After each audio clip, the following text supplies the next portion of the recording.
আসসালামু আলাইকুম। আমি নোঙ্গর পক্ষ থেকে আর কুষ্টিয়াতে সমসপুর এরিয়াতে আসছি। এখানে সমসপুর খালের একটা করুণ কাহিনী আপনাদেরকে দেখাতে যাচ্ছি। আমাদের এই সমসপুর খাল, এটা খুব ঐতিহ্যবাহী খাল। এটা গড়াই নদীর সাথে সোজা পদ্মা নদীর সাথে সংযোগ ছিল।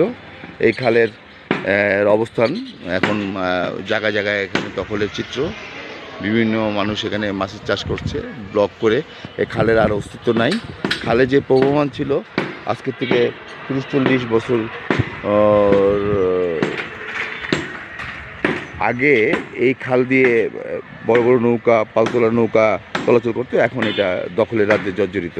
বা গ্রামগঞ্জে এই কুষ্টিয়ার মতো একটা জায়গায়, এটা এটা খোকসা এরিয়াতে এই সমসপুর খালটি করুণ দশা। প্রতিটা জায়গায় জায়গায় দখল করে খালেরও আর অস্তিত্ব নাই।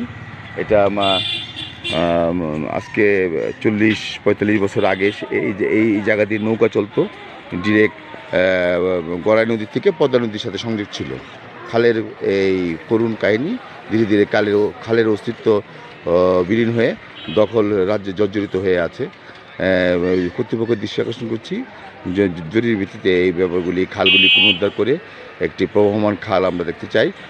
সমসপুর খাল এই কুষ্টিয়া খোকসা এরিয়াতে এই খালটি আজকে করুণ কাহিনী আপনাদেরকে উপস্থাপন করলাম।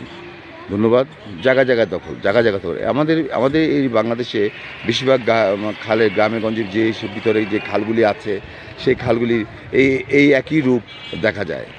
ধন্যবাদ। ভালো থাকবেন, নোঙ্গরের পাশে থাকবেন।